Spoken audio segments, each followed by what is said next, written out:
Salut, c'est Oman. Salut, c'est Black Ink.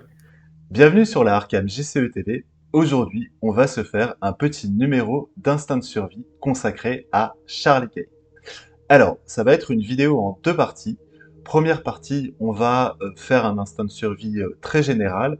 Pourquoi un instinct de survie? Parce que faire une recherche ésotérique sur Charlie Kane au regard de ses règles de construction de deck, ça pourrait nous amener à soit faire beaucoup de vidéos, soit normer en fait, euh, comment dire, normer le débat sur une classe ou deux en particulier. Et donc, on voulait un format un petit peu plus libre, un petit peu plus souple pour parler librement de Charlie Kane. Donc première partie, généralité sur Charlie Kane. Et deuxième partie, on va faire une présentation de deck. Et cette deuxième partie, grande particularité, c'est que il va y avoir deux vidéos. Une vidéo française et une vidéo internationale. On va parler en anglais et en espagnol dans le cadre d'une opération qui a été lancée sur une chaîne anglaise, The Many Faces of Charlie Kane. Et donc dans cette deuxième partie, on va vous présenter un deck qu'on a imaginé autour de Charlie et qui du coup fera contribuer la Arcane JCE TV à cette opération où beaucoup de chaînes ont contribué en présentant différents decks.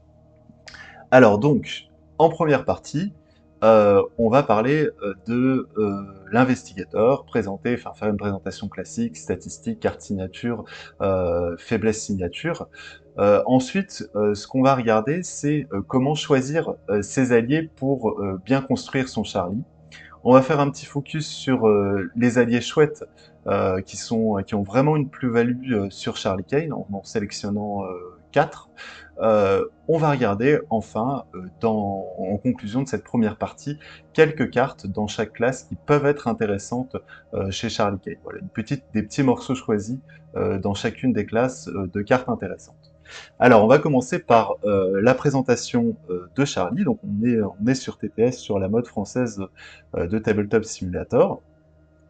Et donc, Black Ink, je vais te laisser nous parler en premier lieu de l'investigateur, de sa capa, et puis de son schéma statistique, et de ses règles de construction de deck. Donc Charlie, c'est le deuxième investigateur neutre qu'on a au niveau du jeu, après Lola Yes qui était apparu avec la route de Carcosa. Donc ça fait quand même pas mal de cycles qu'on n'avait pas eu une deuxième édition d'investigateur neutre. Et le moins qu'on puisse dire, c'est qu'il a une statline encore plus déroutante que celle de Lola. Puisque notre Charlie Kane se rapproche de notre millionnaire préféré, #Preston, avec un partout, une statline tout à fait médiocre pour ne pas dire pourrie, avec 6 points de vie et 6 points de santé mentale, à l'instar de Lola Hayes. C'est le politicien qui a les traits municipaux comme Stella Clark et mondain. Vous avez 3 emplacements d'alliés supplémentaires, ce qui va très très bien d'ailleurs avec le fait que ce personnage apparaisse sur la carte charisme. Sa capacité gratuite lors d'un test de compétences que vous effectuez, inclinez un soutien allié que vous contrôlez. Pour ce test, vous gagnez +1 à votre valeur de compétence et +1 supplémentaire pour chaque icône de compétence possédée par ce soutien allié qui correspond au type du test. Ouais. Son Elder Sign, +3, il faut le souligner, +3, c'est quand même assez rare d'avoir un Elder Sign aussi important. Redresser un soutien allié situé dans votre lieu. On peut s'arranger, ce n'est qu'une question de compromis. Alors, est-ce que tu veux qu'on passe aux règles de deck building ou on commande déjà Oh, on jusqu'à va un petit coup commenter parce que là, je trouve il y a déjà du lourd sur le recto de la carte. Euh, 3 emplacements d'alliés supplémentaires, quoi. Le mec, il a 3 charismes de base. Mm. Il a une véritable armée avec lui. C'est pas rien. Alors du coup, évidemment, ça va conditionner son deck building, ce qui est bien normal, avec un jeu sur les alliés et de façon plus globale sur les soutiens de façon importante. Par ailleurs, sa capacité renforce cette appétence pour les soutiens et notamment les alliés en, on va dire, venant un peu l'affranchir ou en tout cas diminuer le besoin de cet investigateur en matière de cartes de compétences. Contrairement notamment aux survivants où on a tendance à rentrer beaucoup de compétences pour les renforcer, Charlie, c'est vrai que a priori, à première vue, on aura moins envie de lui mettre des compétences pour blinder en fait son aire de jeu avec des alliés qui vont faire aussi office, quelque part, de cartes de compétences. Ouais, moi je trouve ça vraiment intéressant parce que ça permet de revisiter les alliés. Les icônes qui sont attachées au soutien allié, ben, on n'y prête pas forcément attention. Elles peuvent être utiles pour se booster, mais on va dire que c'est ponctuel, c'est pas leur première utilisation. Et là, du coup, le choix des alliés, ça va être bon, à la fois la capacité d'allié, mais aussi l'icône. Il y a peut-être une petite remarque sur la capacité de Charlie, enfin une petite précision à avoir. Parce que à première vue, en fait, c'est pas forcément clair, mais en fait, quand on incline un allié, de base, on gagne +1. Et en plus, on est boosté par le nombre d'icônes correspondant au test. C'est-à-dire, on fait un test d'enquête, c'est le nombre d'icônes d'intelligence par défaut. Si on utilise un soutien mystique ou truand qui nous permet d'enquêter avec une autre statistique, ce sera la statistique testée. Mais du coup, on a ce +1 de base, plus les icônes qui sont présents sur le soutien. Qui est, on va dire, assez intéressant aussi, c'est que la capacité n'est pas limitée par test, par round, par tour. Ce qui fait que selon votre façon de jouer, vous allez vouloir peut-être faire un méga test à un moment donné, ou alors, on va dire, différer les différentes améliorations, en tout cas les différents boosts que vous allez donner sur les 3, 4, 5 tests que vous allez effectuer au cours du round. Donc c'est vrai que c'est quand même assez intéressant. Et évidemment, votre Elder Sign, redresser un soutien allié, va vous permettre derrière de réutiliser la capacité. Ouais, ouais, ouais. On passe, ouais, c'est sympa comme Elder Sign. Après, il faut avoir au préalable incliné des alliés, et donc il faut se dire en fait que potentiellement, par l'effet de l'Elder Sign, il faut avoir des alliés un peu inclinés pour pouvoir en tirer bénéfice. Alors, qu'est-ce qu'il nous dit au verso? Alors, la taille du deck est standard, c'est-à-dire 30. Il faut faire un choix de classe. Lors de la création du deck, choisissez 2 classes parmi les 5 classes connues. Construction du deck, carte alliée de niveau 0 à 5, carte neutre de niveau 0 à 5, carte des classes choisies préalablement de niveau 0 à 2. Exigence du deck, voilà, Bonnie Walsh, le poids des responsabilités et une faiblesse de base au hasard.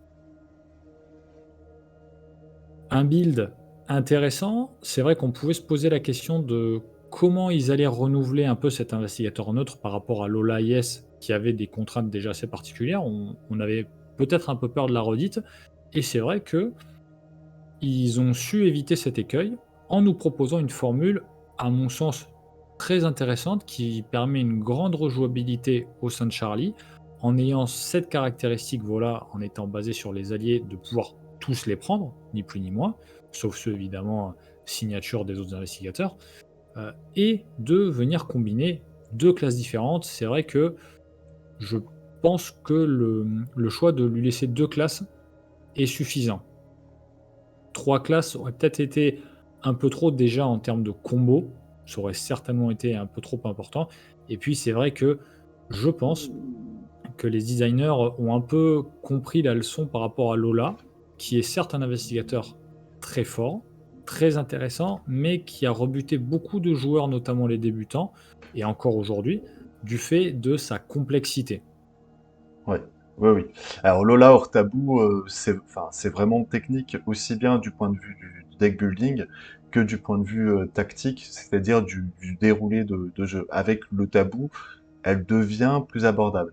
Moi, ce que je trouve assez intéressant, c'est que finalement, Charlie va avoir en dehors des alliés, euh, en fait, que les cartes qui se splash. Alors c'est intéressant et en même temps, il faut se le dire, en dehors des alliés, bah, il reste cantonné au périmètre du splash et donc toutes les cartes au-delà de 2 XP qui dans chacune des classes vont avoir un peu sont un peu les cartes qui ont un effet un peu waouh, et ben Charlie pourra pas les prendre. Fallait bien le limiter quelque part quand même, le garçon, hein, parce que C'est bon, clair. les alliés de niveau 0 à 5, c'est pas rien, hein. C'est pas rien, ouais. Ouais, ouais, ouais. Alors, la fameuse Bonnie. Donc Bonnie, bah tiens, Bah, je vais me lancer. Alors Bonnie, c'est son assistante dévouée. Elle coûte 3. elle a le trait allié, municipal et assistant. Elle a déjà de base 2 icônes libres. Deck de Charlie Kane uniquement, une capacité réaction, après que vous avez incliné Bonnie, redressez un autre soutien allié que vous contrôlez. Limite d'une fois par round, 2 points de vie et 2 points de santé mentale. C'est pas mal, hein. Ouais, C'est pas mal du tout. ouais. Alors, Bon, c'est ouais. d'aucuns se plaindraient du coût de l'allié, étant donné qu'il est à 3 et qu'il n'a pas de boost passif. Néanmoins, au vu de la capa de Charlie, qui fait que Bonnie lui file, lorsqu'il l'incline dans le cadre de sa capacité, 3 icônes, pour quel que soit le test, et du fait de sa réaction qui permet de redresser un allié, 3 ressources, c'est pas cher payé pour un tel effet. Non, c'est clair. Alors, en plus, enfin, moi je trouve que 3 ressources, on est vraiment à la frontière entre le cher et le pas cher. En fait, on est sur, pour un allié plutôt sur le coût modéré, en fait, enfin médian, enfin, et donc du coup, la mettre à 2 ressources, ça aurait été vraiment la rendre trop forte. Puis la mettre à 4, ça aurait été au contraire un peu plomber l'économie du deck. Moi, je trouve que Bonnie Walsh, c'est l'une des cartes signatures, on va dire, qui fait la différence par rapport à l'investigateur. On a des investigateurs qui ont des cartes signatures, bon bah qu'on les ait ou qu'on les ait pas en jeu, ça va pas changer la phase du jeu. Je pense à Roland et à son Colt, il est chouette, mais on peut très bien jouer un run Roland sans le Colt, sans le jouer, et ça va pas changer la phase du jeu. A contrario, Bonnie Walsh, et puis je pense aussi à comment la carte signature de Bob Jenkins, transaction juteuse ou opération juteuse, c'est vraiment des cartes signatures. Ben, une fois qu'elles sont en jeu, ça magnifie l'investigateur, ça change la face du jeu. En l'occurrence, le fait de pouvoir se booster de 3 et puis de pouvoir renouveler l'effet d'un boost ou l'effet de l'inclinaison d'un allié, c'est extrêmement puissant. Oui, on peut aller même plus loin que ça. Personnellement, j'ai l'impression qu'auparavant, les cartes signatures étaient un ajout pour améliorer la façon de jouer l'investigateur. De nos jours, je dirais pas que ce sont des incontournables dans la façon de jouer l'investigateur, mais on va dire que sans ça, parfois c'est compliqué. Ouais, ouais, ouais.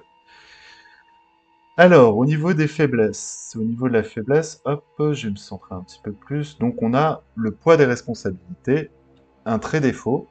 Donc, si on ne contrôle aucun allié, elle est remélangée dans le deck. Sinon, pour chaque soutien allié qu'on contrôle, soit on incline ce soutien, soit on lui inflige un dégât direct et une horreur directe. Ouais. Alors elle peut être pénible, hein, ceci dit, piocher en phase d'entretien, quand on a bien réparti ses dégâts et ses horreurs sur ses alliés, qu'on est sur des alliés moyens à 2 points de vie et 2 points de santé mentale, bon, elle va, voilà, au pire, elle a l'effet de nous paralyser sur un round complet, mais il peut y avoir des circonstances qui la contre parfaitement. Voilà pour la présentation de Charlie. Est-ce que tu voulais rajouter quelque chose? Non, pas grand-chose à rajouter. Je pense qu'on a déjà quand même bien brossé le personnage, que ce soit dans sa construction, dans son design et dans sa mécanique. Donc on va pouvoir passer à la suite. Ouais. Alors, donc la deuxième partie, c'est choisissez vos alliés pour construire votre deck Charlie. Parce que quand on le voit à première vue, Charlie, bah, on se dit, enfin, par exemple, si je veux construire un Charlie en quête, top, je vais pouvoir mettre, je sais pas, Milan, Alistair Graham, Lola Santiago, voilà. Et puis on pioche sa main de départ et chouette, on a tous les alliés qu'on veut en jeu. Et puis même on a Bonnie, on a la main de départ idéale, rêvée. Et là, on prend un peu de recul et on se dit, ah, ouais, il faut quand même que je paye 20 ressources pour être setup. Et donc, on va dire que le premier critère pour choisir ses alliés, ça va être un critère économique. Il faut se garder en tête que voilà, son deck doit avoir une économie qui doit tenir la route. Et donc, il faut pas hésiter, en plus d'alliés puissants, de mettre en place aussi des alliés qui sont relativement abordables. Donc là, on vous a fait une petite sélection non exhaustive, mais on peut trouver dans ces alliés tous les alliés à effet jetable qu'il peut y avoir dans, dans la classe chercheur. On a les créatures, qui sont une option très très intéressante et viable de setup pour Charlie, d'autant plus qu'ils rentrent dans la baguette d'animalisme. Donc une paire de vieux corbeaux vont être aussi une manière de, on va dire, de consolider l'enquête sans gréver les emplacements d'alliés. Et puis voilà, on a des petits alliés dans les différentes classes. Alors le chasseur de trésors, bon, c'est pas forcément sur le long terme une bonne option pour l'économie, mais ça peut être intéressant si on est buildé, buildé en truand et qu'on a de quoi bien générer au niveau de son deck. Euh, alors, bah, je te laisse peut-être parler de la deuxième partie. Le deuxième aspect de Charlie, il va être plus rattaché à sa statline. Oui, au-delà du coup des alliés abordables, il est évident qu'avec la statline de Charlie, il va falloir lui apporter un petit plus. Et donc, il est intéressant de se poser la question des boosts passifs en fonction, encore une fois, du rôle qu'on veut lui attribuer. Est-ce qu'on veut que ce soit un personnage de soutien, un enquêteur, un combattant? On a là, du coup, pareil, une petite sélection d'alliés relativement intéressants. Évidemment, on le rappelle, il peut prendre les alliés de niveau 0 à 5. Et il y a justement, comme le montre Men, des alliés déjà qui permettent de booster 2 statlines en même temps, c'est-à-dire en tout cas 2 compétences en même temps. On a Delilah O'Rourke pour le combat, on a Lola Santiago pour l'enquête, on a du coup l'allié mystique ou ouais, Michael Lenk pour les 2 compétences actives, intelligence et force, et Ikiak pour la volonté et l'intelligence. Donc il y a matière à. Alors oui, effectivement, ce sont des alliés, surtout ceux qui boostent 2 compétences en même temps de façon passive, ce sont des alliés qui coûtent cher en XP. Et bon, c'est normal. Évidemment, à côté de ça, on a des alliés comme Greta Wagner de niveau 0 pour venir entamer le début de la campagne. Ces investigateurs à boost passif sont généralement plus chers que les investigateurs abordables, qui fait que vous n'allez pas pouvoir systématiquement jouer, comme le dit Omen, 1, 2, 3 par tour. Néanmoins, vous savez qu'ils sont dans le deck et que vous allez les jouer a posteriori. Ouais, ouais, ouais. Et gérer enfin, d'une manière générale, si vous arrivez à porter Charlie à 3 au niveau d'une compétence, globalement, vous avez, en tout cas pour le standard et même pour le difficile, assuré la statline de Charlie. Je veux dire, par exemple, je vais prendre un exemple, si on veut un Charlie qui enquête, enfin, il n'est pas forcément nécessaire de le porter à 5 en intelligence de base, puisque l'inclinaison des alliés vont faire le reste du job. Et souvent, à 3, ça peut être suffisant. Bon, il faut avoir Bonnie en jeu, il faut aussi bien choisir ses alliés d'enquête, mais globalement, on a beaucoup moins avec sa capacité la pression comment, d'être au niveau de sa statline boosté d'être sur une valeur qui est au-dessus de 4. Alors, le dernier aspect de, euh, du choix des alliés, c'est, on va dire, une capacité de l'allié qui soit est non inclinante, ou on va dire dont l'inclinaison ne va pas rentrer en concurrence avec la capacité de Charlie. Alors, le meilleur contre-exemple pour ça, c'est le chien de traîneau. Pourquoi le chien de traîneau est pas forcément une très bonne option chez Charlie? Parce que, eh ben, on va être partagé entre le fait d'utiliser la capacité de la carte, c'est-à-dire incliner X chien de traîneau pour gagner plus X et infliger X dégâts, et l'incliner au titre de la capacité de Charlie. Globalement, on a 4 chiens en jeu. Soit on se met à plus 8 et on fait qu'un seul dégât, soit on se met à 5 de valeur de compétences modifiées et on fait 4 dégâts. Donc voilà, les deux capacités sont en concurrence et il faut garder à l'esprit que quand on intègre un allié dans son deck Charlie, il y a cette notion de concurrence entre la capacité de l'allié et concurrence avec la capacité de Charlie. Gret en est aussi un autre exemple, c'est que en l'utilisant, ou Milan en tabou, si on enquête avec succès, si on a incliné Milan, pas pouvoir gagner de ressources parce qu'on ne pourra pas le réincliner. Ou alors il faudra jouer avec Bonnie. Donc une petite sélection, pareil, d'alliés qui ont des capacités qui sont pas liées à l'inclinaison. Euh, voilà, donc on a Grégory Gris, par exemple, qui va pas s'incliner, qui est une option qui peut être intéressante pour la génération de ressources chez Charlie. On a évidemment un grand classique, Léo Deluca. Et puis, ce qu'on peut observer, c'est que un peu au milieu, on a des alliés qui sont un peu interséquents, qui recouvrent un peu qui remplissent ces trois critères. Euh, Par exemple, l'esprit guide, qui à la fois est pas cher, apporte un boost passif, et dont la capacité, bon, en l'occurrence là, c'est du tank d'horreur, et pas en concurrence avec son inclinaison. Donc on pourra l'utiliser soit pour se booster en volonté, il va booster passivement en intelligence, et puis on le mettra facilement en place. Jessica Hyde et Peter Sylvestre sont aussi, bien sûr, parce qu'ils sont quand même relativement abordables à 3, des très bonnes options, d'autant plus que ce qu'on observe dans le côté abordable, c'est qu'on a essentiellement des icônes d'intelligence et des icônes de volonté. On peut trouver aussi beaucoup d'alliés pas chers avec des icônes d'agilité. Par contre, dès qu'on veut mettre des icônes de force, on passe tout de suite sur des prix plus importants. Et donc, il faut aussi le garder à l'esprit quand on construit son Charlie, c'est que si on veut combattre, on devra mettre en jeu des alliés plus chers, et donc on devra trouver davantage de solutions d'économie. Voilà.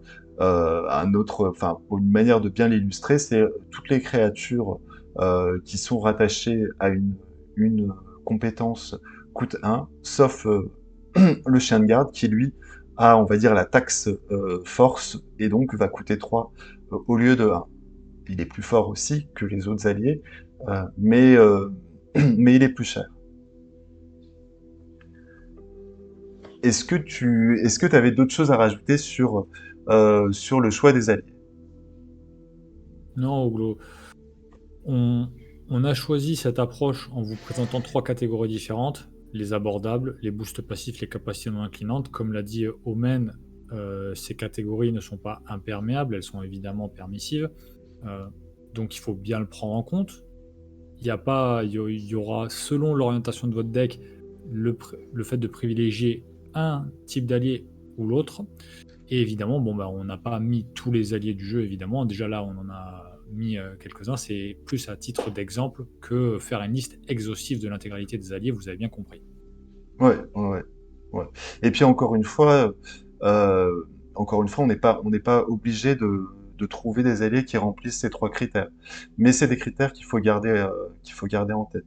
Si je mets l'Oniritter, il faut aussi que je sois capable, puisqu'elle coûte 4, ou Grete Wagner qui coûte 5, il faut que je sois capable d'équilibrer l'économie de mon deck avec des cartes qui seront moins chères et qui me permettront d'être setup assez rapidement et d'être opérationnel assez rapidement sans nécessiter des solutions de ressources excessives.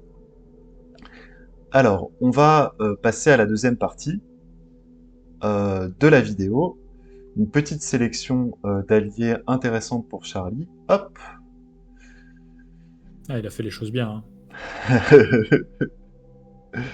Et donc la première, moi c'est ma chérie, je l'adore.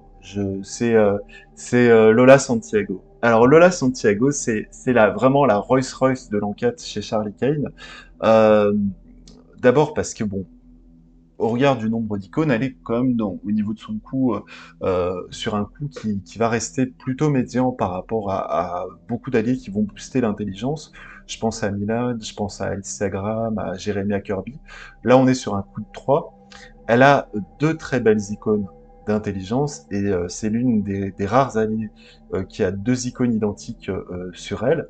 Elle booste en intelligence et en agilité, et elle a une capacité effectivement qui nécessite une inclinaison, mais en fait qui va pas vraiment être en concurrence avec la capa de Charlie. Pourquoi? Parce que Lola, on va l'incliner avec la capa de Charlie pour assurer des tests dans des lieux à forte valeur occulte, alors qu'on va l'incliner pour sa capa propre, plutôt sur des lieux à faible valeur occulte. Et ce qui est très chouette en fait avec Lola Santiago, c'est que on peut avoir des combos assez intéressants avec Bunny Watch. Alors là, on prend un exemple assez classique. Charlie est dans son étude. Le lieu est à 2 de valeur occulte. Comme le lieu est à 2 de valeur occulte, il va pouvoir enquêter à la lampe torche, donc porter la valeur occulte à 0. Durant la fenêtre du test, il incline Lola pour prendre un indice en rapide en payant 0. Durant cette même fenêtre, il va incliner Bonnie pour se booster artificiellement de 3. Mais comme il a incliné Bonnie, il peut redresser Lola et il peut la réincliner pour prendre un deuxième indice auquel s'ajoute l'indice au titre de l'enquête. Et donc, sur des lieux à 2 de valeur occulte, avec Lola et Bonnie en jeu, Charlie peut prendre des indices 3 par 3 en une action. On va rajouter dans ce build l'aventurier. Alors l'aventurier, pourquoi? Parce que il permet de transférer une provision de l'aventurier vers un soutien qui a des provisions. Donc on va se recharger sa lampe torche. Et également concernant l'aventurier, sa capa est inclinante, donc peut être en concurrence avec la capa de Charlie. Mais l'aventurier, une fois qu'on l'a vidé de ses munitions, on va pouvoir le réemployer avec la capa de Charlie. Et souvent, en fait, quand on va l'incliner pour, ce sera dans des lieux à faible valeur occulte où on aura utilisé sa lampe torche et où on aura pris des indices 3 par 3. Voilà pour Lola. Est-ce que tu avais d'autres choses à rajouter sur Lola?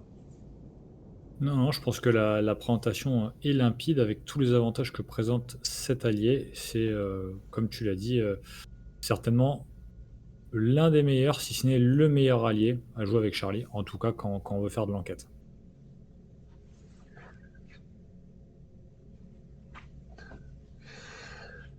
Que tout soit Alors, bien rangé, hein. ouais, je range parce que je sais que Blackwood veille et que après je vais me faire gronder parce que j'ai pas rangé mes indices. Alors, deuxième allié. Tiens, je vais te laisser parler de celle-là parce qu'elle est, je pense, assez incontournable aussi. Oui, évidemment, qui dit, statline de un partout comme Preston, dit recherche de boost, non pas forcément exclusivement passif, mais on va dire de façon de contourner, de truander un peu cette statline pour reprendre les termes que tu avais utilisés, sur ta vidéo, de Preston. Donc Miss Doyle, cet allié, qui coûte 3, qui est de niveau 1, qui a une icône libre très intéressante, très allié créature contrée du rêve. L'effet, vous le connaissez, voilà, on choisit l'un des 3 chatons au hasard et on met les autres dans le deck. Déjà sur Miss Doyle en tant que telle, qui est très intéressant, c'est que elle, c'est un allié, elle n'a pas de capacité inclinante et elle a une icône libre. Donc avec, la capa de Charlie, vous allez avoir systématiquement 2 icônes libres. Donc déjà, ça c'est intéressant. Mais au-delà de ça, vous avez derrière les 3 fameux chatons qui n'occupent pas d'emplacement. Ça, c'est quand même très sympa, qui ont tous les 3 une paire d'icônes, alors certes dépareillées, mais intéressantes et qui vont venir, se renforcer, sur les différents types de tâches qu'on veut faire, que ce soit la force, l'agilité ou l'intelligence. Et évidemment derrière, vous avez, leur effet pour, augmenter artificiellement, voilà, encore une fois, truander, la statline, de Charlie. Alors effectivement, ça nécessite, d'incliner les chatons ou de les défausser. Néanmoins, encore une fois, vous avez toujours possibilité, si vous ne les défaussez pas, en les inclinant, d'incliner Miss Doyle et donc du coup d'avoir un +2, alors que vous avez déjà une compétence de base à 5. Ce qui fait que rien qu'avec Miss Doyle, vous allez avoir une compétence totale, cumulée, boostée à 7. Donc avec Charlie, c'est pas inintéressant, même si c'est que sur un test, c'est vraiment fort et même en difficile, franchement, une compétence à 7, ça cause déjà pas mal. Ouais, ouais. Ouais, et puis alors ce qui est intéressant, alors là moi j'ai zoomé sur Espoir, bon il y a Zell, il y a Augure, alors peut-être Zell est la moins intéressante parce qu'elle fait des dégâts un par un, mais ce qui est intéressant c'est que euh, ben, on a un besoin qui est différent de la capacité du chat donné, ben Espoir va quand même être utile pour l'enquête ou pour le combat parce qu'on peut l'incliner pour bénéficier de son icône. Et en fait, toutes les icônes des chatons sont complémentaires avec la capacité de la chatonne. Puis un dernier point, c'est que Miss Doyle, le trait créature. Donc on pense à la baguette d'animalisme. Et en fait, avec la baguette d'animalisme et puis des petites créatures pas très chères, enfin soit le chien de garde, soit le mystérieux corbeau, on se retrouve très vite avec une masse d'alliés assez importante en jeu qui sont posés un peu à faible coût. Et donc, on fait le calcul, on a 4 alliés de Charlie de base, plus 2 créatures, plus la chatonne de Miss Doyle, ça nous fait 7 alliés. Avec 7 alliés en jeu, si vous avez une discussion à faire en volonté, en fait, vous pouvez tout à fait, enfin, une discussion un peu critique dans une compétence qui n'est pas du tout celle de vos alliés, vous pouvez tout à fait faire table rase, incliner tous vos alliés pour vous booster sur une, une statistique qui n'est pas celle autour de laquelle vous avez construit votre deck. En massifiant les alliés, en fait, vous aurez de quoi vous booster suffisamment. C'est vraiment énorme avec tous ces alliés et toutes ces créatures, on a vraiment l'impression de jouer à Magic, avec un deck aggro où tu mets plein de trucs, plein de petits Ouais, c'est meubles clair. partout. C'est clair, c'est clair. Franchement, Miss Doyle, c'est pour moi, c'est la deuxième carte signature de Charlie, quoi. C'est sa deuxième assistante, quoi. Elle est sur ses genoux à ronronner pendant que Bonnie Walsh lui apporte un discours qu'elle a écrit pour lui. Enfin, c'est voilà, c'est ouais. Moi, je la considère auto-inclus dans Charlie. En plus, elle coûte qu'un point d'XP. Il y a qu'un seul exemplaire elle est limitée à un par deck, mais franchement, elle vaut le coup. C'est pas un point d'XP perdu, loin de là. C'est que un point d'XP. Ouais. Alors, suivant. Alors, suivant, c'est le chat noir. Alors, le chat noir, en fait, le chat noir, il fait partie de notre petite sélection parce qu'il recouvre un peu tous les critères. Alors, il booste pas passivement, mais il a 2 icônes libres. Il coûte 2. Alors, malheureusement, il n'a pas le trait créature, il rentre pas dans la baguette d'animalisme. Malgré tout, il a une capa qui est extrêmement intéressante. C'est une capa de substitution d'effets des symboles.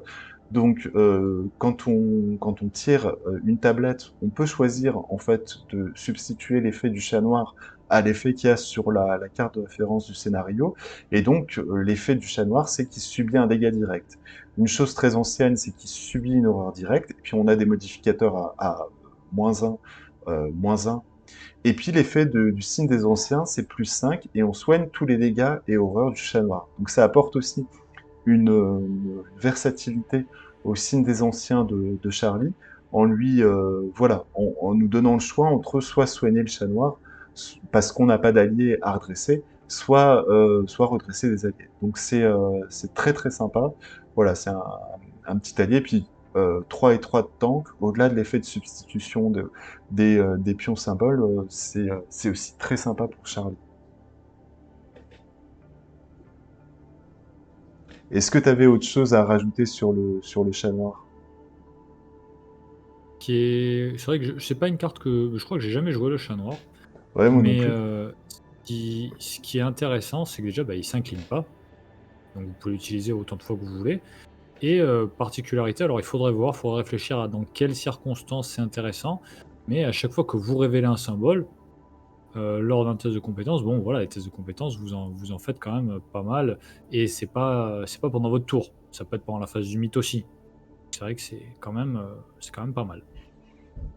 Ouais, parce que quand on y réfléchit, le chat noir, en fait, prenons le paralysé par la peur classique. Ou non, pas le paralysé par la peur, le reste pourrissant.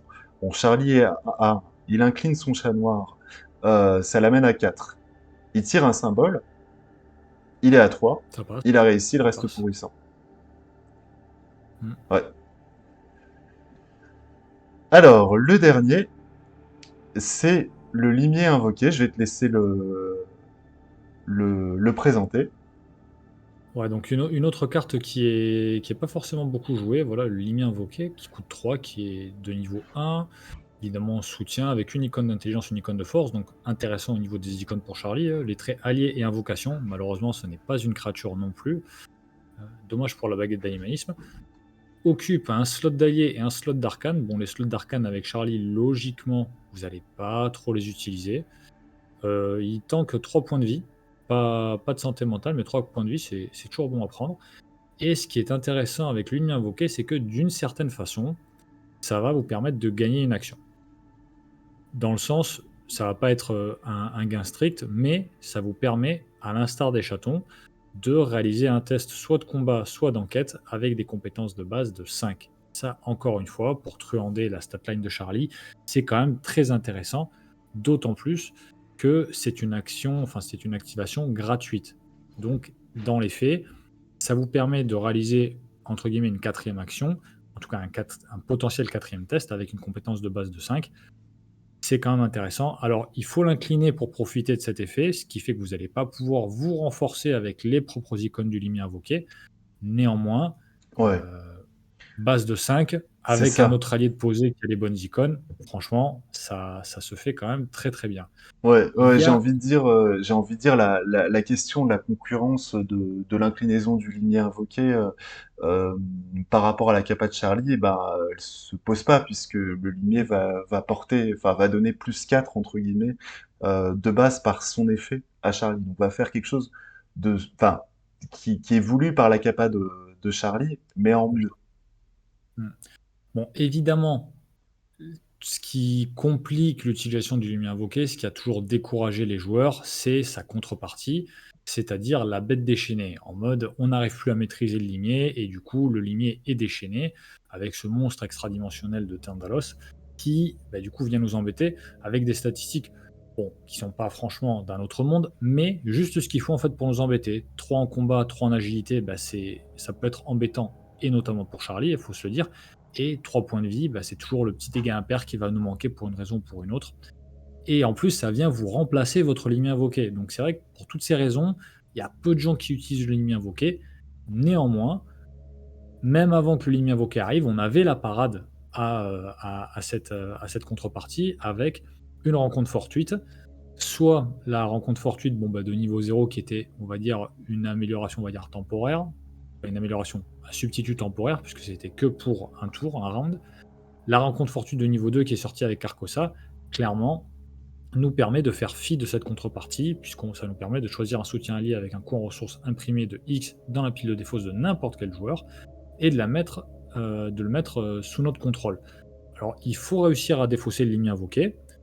Néanmoins, il y a des options dans les différentes classes. Je rappelle que Charlie a le choix entre les 5 classes. Alors certes, vous devez en choisir Ouais, 2. attends, je t'arrête, c'est facile, tu l'attribues pour le défausser. Oui, oui, tout simplement. Tu l'attribues à n'importe quel test, surtout que c'est pas comme si ces icônes étaient intéressantes. Donc du coup, ça se fait de façon quand même assez facile. Alors il faut choisir survivant parmi les 2 classes choisies, mais quand vous jouez le limier invoqué, c'est quand même pas mal de faire ce choix-là. Ouais, et puis moi je trouve ça très fluff. Je trouve ça très fluff une rencontre fortuite parce que, alors, pour moi c'est une carte un peu de nécromancie la rencontre fortuite, et donc du coup, enfin faire appel à la nécromancie pour invoquer proprement son limier invoqué, son limier en l'occurrence, et ne pas avoir, ne pas, enfin avoir une invocation propre du limier invoqué par la nécromancie, ça me paraît assez fluff au regard de, enfin même du visuel, du physique de la créature. En fait, pour Romaine, Charlie, c'est pas le politicien, c'est genre le chaman. Le mec, il a sa C'est baguette ça. d'animalisme, il fait revenir, les créatures invoquées. Voilà, c'est Charlie le chaman. Charlie le chaman, ouais. Alors, bah, on a fini avec notre petite sélection d'alliés. On va comment aborder la dernière partie de la vidéo. Des petits morceaux choisis de cartes. Alors, on n'a pas défini un nombre. Ça va de 1 à 3 dans chaque classe. Évidemment, tout ça est à compléter. Et puis, on compte sur vous pour le compléter en commentaire dans la vidéo. C'est un peu à la volée des choses euh, au cas où vous n'auriez pas remarqué dans chacune des classes. Bah tiens, je vais te laisser commencer par les gardiens. C'est bien, on parle bien là de cartes non alliées. On a Non traité les alliés, alliés, voilà. maintenant on va voir, selon la formule consacrée, les cartes qui vont bien chez Charlie, mais en dehors des alliés. C'est ça. Et du coup, bah, chez les gardiens, il y a une carte que moi, personnellement, j'affectionne beaucoup, qui est bien préparée. Ce soutien qui coûte 2, qui est de niveau 2, qui a le trait de talent, et qui, pour une activation gratuite, permet d'incliner bien préparé, choisir un soutien qu'on contrôle, gagner plus X à sa valeur de compétence pour le test, X étant le nombre d'icônes de compétences correspondantes sur le soutien choisi. Que dire de plus? C'est en quelque sorte Bonnie Walsh, deuxième édition. Je ne sais C'est pas si ça. c'est son mari qui est en train de se raser, mais en fait, à peu de choses près, c'est ça. Sachant qu'en plus, vous n'avez pas besoin d'incliner le soutien choisi pour gagner le plus X. Donc, enfin, c'est tout bénef. Avec bien préparé, enfin, Miss Doyle bien préparé, Bonnie Walsh, bon, bah voilà, Charlie, il atteint pour un test donné des compétences assez stratosphériques. Alors, Présence présence motivante. motivante, ouais, ouais, ouais, présence motivante. Mais en fait, c'est rigolo, c'est deux vidéos qui ont fait l'objet d'un connaissance interdite, donc fait un petit placement de produit. Présence motivante, ben, bien sûr, si vous choisissez la classe gardien, ne pas oublier cette carte donc, qui a trois icônes dépareillées. Mais maintenant, avec la carte, le soutien arcane, aller de l'avant, on peut les appareiller, on va dire. Présence motivante, si le test de compétence est réussi, on redresse un soutien allié dans notre lieu, on le soigne de un dégât ou d'une horreur. Alors, dans notre lieu, donc d'abord, il faut se dire que ça peut être coop, on peut l'envisager aussi en synergie interdeck. Si on est dans une équipe où il y a Charlie et que on a une carte de compétence à rajouter, ou si on a un duo Léo-Charlie, on peut tout à fait envisager d'intégrer présence motivante pour aider Charlie. Il va y avoir un petit effet Bonnie Walsh, et puis en plus un petit soin en bonus qui fait pas de mal. Fini les cartes gardiens avec Galvanisé, c'est une carte plus récente qui est un événement qui coûte 2, qui est du niveau 1, qui a 2 icônes de volonté, très esprit, rapide à jouer uniquement lors de votre tour, redresser un soutien gardien que vous contrôlez, vous avez le droit d'effectuer une action supplémentaire lors de votre tour qui ne peut être utilisée que pour combattre. Bon voilà, petite action supplémentaire, mais surtout redresser un soutien gardien. Des alliés gardiens, il y en a qui sont plus ou moins intéressants, mais il y en a beaucoup. Et par ailleurs, voilà, comme le signale Omen, vous pouvez sans aucun souci redresser bien préparé. Donc, Bonnie Walsh, troisième effet. C'est ça. Décidément, il y a de l'écho. Mais bon, voilà, il y a beaucoup de façons, en fait, de venir euh, faire fi de cette statline à 1. C'est ce qu'il faut retenir dans cette vidéo, c'est que la statline de Charlie, elle est à 1. Bah, ça ne fait que influencer son deck building, mais aujourd'hui, on a tellement de possibilités pour contourner cette difficulté que ça n'en est presque plus une. Ouais, ouais, ouais.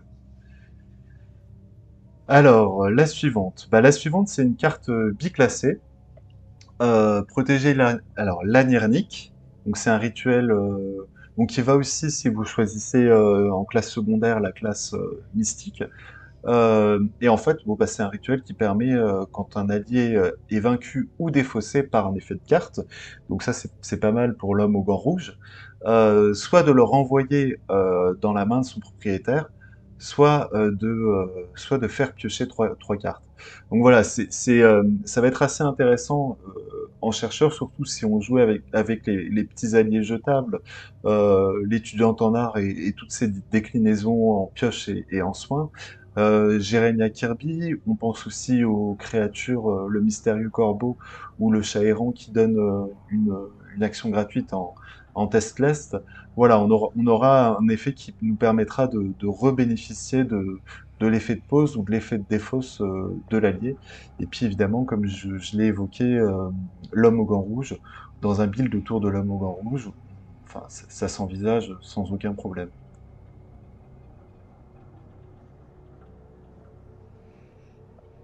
On parle aussi de révéler les anciens, événement qui coûte 0, qui est de niveau 2, qui a 2 icônes d'intelligence, une icône d'agilité, très perspicacité. Voilà, c'est la nouvelle version qui nous est arrivée avec les confins de la Terre, qui est quand même autrement plus intéressante que la version de niveau 2, 0, pardon, de niveau 0. Avec, moyennant une enquête, choisissez jusqu'à 2 soutiens chercheurs dans votre main. La difficulté de ce test de compétence est égale à la somme des coûts imprimés des soutiens choisis. En cas de réussite, mettez en jeu les soutiens choisis un à la fois. Pour chaque soutien relique mis en jeu par cette capacité, piochez une carte. Vous comprenez bien que on n'envisagera pas forcément le trait relique, quoique, on verra Ouais, par la suite dans une future vidéo qu'il y a une relique qui peut se balader, qui sera intéressante avec Charlie. Mais quoi qu'il en soit, pouvoir jouer d'emblée 2 soutiens, notamment 2 alliés qui peuvent être chers, moyennant un test d'enquête, bon, bah, il suffit de se booster. Bah, c'est quand même très intéressant pour Charlie pour commencer à constituer son armée de, d'alliés. Ouais, ouais, ouais. Ouais, et ce qui est intéressant, c'est que, bon, bah, avec la capa de Charlie, il peut vraiment concentrer tous ses efforts sur un seul test. Et bon, je vais caricaturer, mais si vous avez Bonnie et Lola Santiago, vous avez la possibilité de vous booster de 3, 6, 9. Voilà, si on réincline Lola une deuxième fois. Donc vous avez la possibilité de vous mettre à 10 en valeur de compétences, et du coup de quoi financer et jouer bah, des soutiens chercheurs, et puis bah, notamment des étudiantes, ou même un Jeremiah Kirby, assez facilement. Et puis, au pire, si elle n'est pas utile, elle a quand même des belles icônes. Alors, on enchaîne sur le truand. Alors, tirer et fuir, bien sûr, c'est le nouveau tour de passe-passe des alliés. Tirer et fuir, on va s'en servir avec des alliés plutôt qui ont des effets de pause. Donc ceux que j'ai cités aussi précédemment, les étudiantes en aroïde, on va dire, et Jeremiah Kirby. Donc ça fait comme un tour de passe-passe. En rapide, on met en jeu un soutien allié de notre main. Et à la fin du tour, si ce soutien est toujours en jeu, on le renvoie dans notre main. Donc ça va être assez intéressant. Ça peut être aussi intéressant pour le limier invoqué. Euh, et donc voilà, ouais. Ça va être intéressant soit pour bénéficier d'un effet de pause, ou alors pour un allié qu'il faut mettre en jeu, et pas jouer. Simple et efficace, comme beaucoup de cartes truands sur ce nouveau cycle, hein. Ouais. Alors la deuxième, je te laisse la faire. Donc c'est Flow le système, un événement qui coûte 0 de niveau 1, une icône d'intelligence, une icône d'agilité, les traits ruse et synergie, rapide à jouer lors de n'importe quelle fenêtre gratuite. Gagnez une ressource pour chaque classe différente parmi les cartes que vous contrôlez. Bon, évidemment, voilà, on a parlé en début de vidéo de cette problématique de financement de Charlie pour son parti chrétien-démocrate. Euh, Eh et non, c'est ne vrai que spoil pas!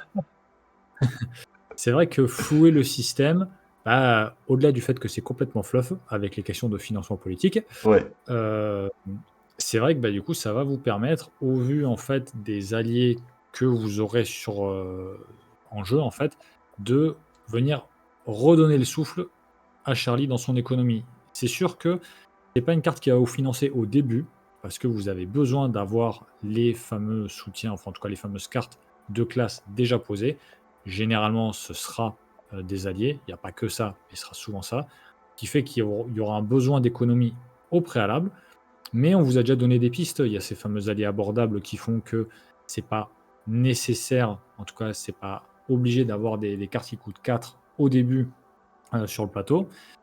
Et par ailleurs, bah, si vous avez pu envoyer une première salve d'alliés qui coûte 1, 2, peut-être 3, et vous en avez 2, 3, peut-être 4 sur votre aire de jeu, bah, le fait de pouvoir se relancer pour commencer à payer des alliés plus chers, ça fait une montée en puissance de Charlie qui est très intéressante.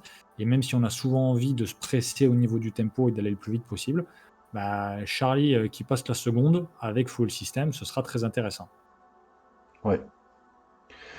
Alors en mystique, on a eu un petit peu plus de difficultés à trouver des cartes spécifiques pour Charlie, mais on vous a proposé, bon, il y a évidemment également Protéger la Nirnie qui est biclassé, mais on vous a proposé en complément l'œil de l'esprit. Alors pourquoi l'œil de l'esprit? Tout simplement parce que dans la classe mystique, on a beaucoup d'alliés qui sont pas très chers à poser.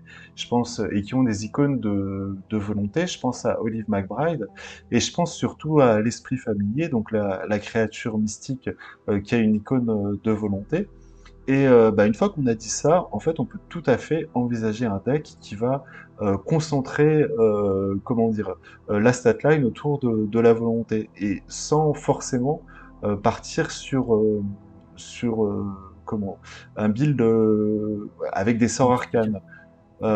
Voilà, on peut prendre comme classe secondaire euh, mystique, et puis taper avec un cran d'arrêt, sauf qu'on tapera avec la volonté, on inclinera son esprit familier. Je pense aussi, et je l'ai oublié, mais maintenant que j'y pense, je pense à fermer le cercle, je vais la rechercher, je vais vous la sortir, qui peut être aussi un peu dans cet état d'esprit, et qui en plus permet de faire gagner une action. Alors, j'ai fait ce qu'il fallait pas faire. Oui. Euh, Faut voir un peu plus loin que la simple carte, l'œil de l'esprit qui effectivement pareil est assez peu usité. Mais, en concentrant tout sur la volonté, on on sait déjà aussi qu'on va venir se prémunir un peu du deck de rencontre et puis par ailleurs, on aura choisi la classe mystique, ce qui fait qu'on aura les fameux événements qui viennent additionner la volonté. Donc voilà, l'un dans l'autre avec les icônes de volonté des alliés, ça sera intéressant et je laisse Omen continuer avec fermer le cercle du coup. Ouais, donc fermer le cercle qui, ben, dans le même état d'esprit que flouer le système, va prendre des charges correspondant au nombre de classes qu'on contrôle.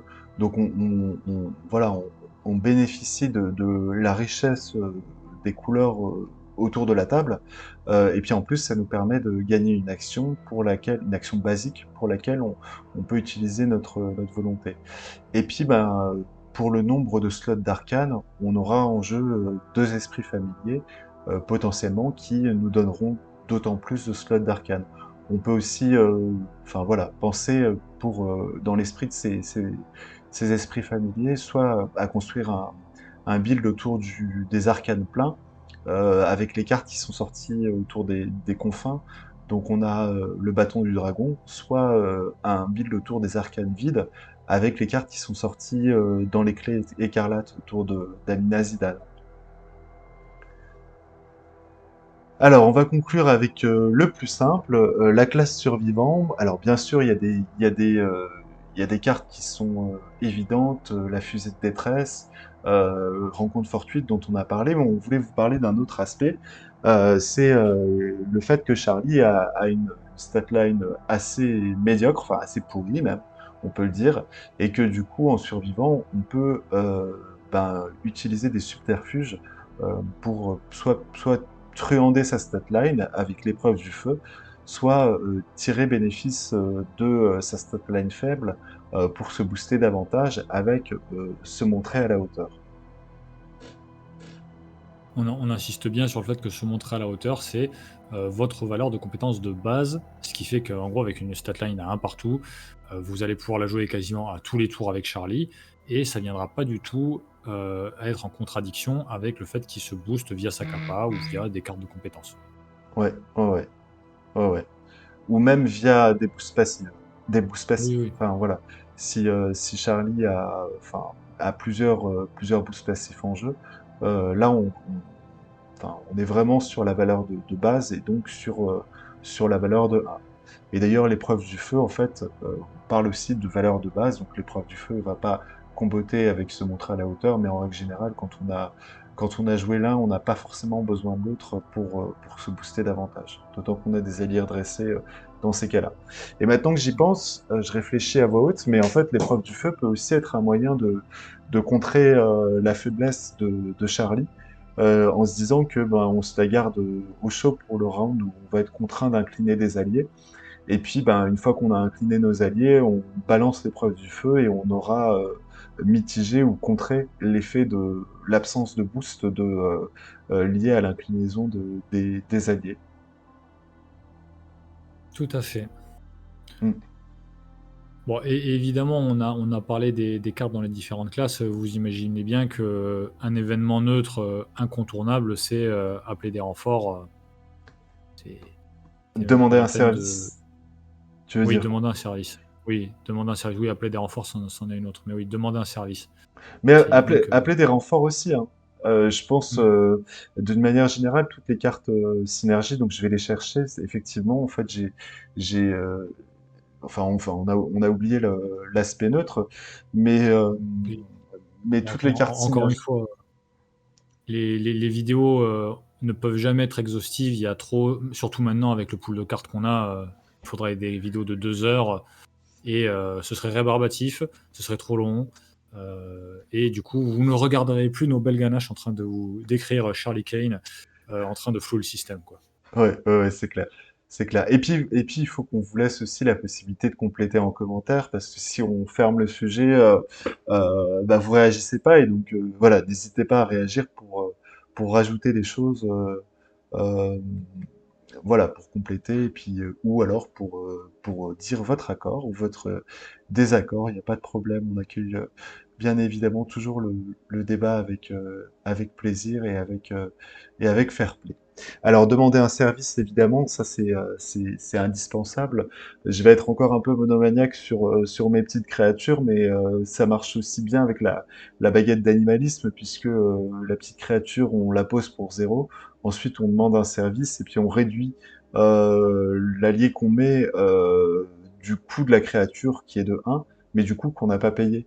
Donc ça peut être aussi intéressant. Et puis globalement, c'est un tuteur universel d'alliés qui permet de soigner. Il y a une vidéo, je crois, il y a aussi un connaissance interdite sur demander un service. Donc troisième placement de produit dans cette vidéo. Et puis appeler des renforts, voilà, qui est une faveur synergie dont l'effet est différent en fonction de la classe qu'on contrôle, et donc il peut additionner les effets, euh, ouais, additionner les effets suivant les classes qu'on va jouer. Bon, eh ben, on a déjà bien brossé le sujet, mine de rien, hein, non? Qu'est-ce que t'en penses? Ouais. Ouais, peut-être bah, en conclusion, se dire comme pour Lola, il y a voilà, deux points qui partagent, Charlie et Lola, c'est le nombre de possibilités assez considérable de decks qu'on peut construire. Et donc, pour faire un peu le lien sur la prochaine vidéo, nous, on va choisir un deck, bah, on va peut-être teaser un petit peu autour de deux classes, ça va être truand et survivant. Et surtout, on va choisir un deck thématique qu'on vous présentera la semaine prochaine probablement.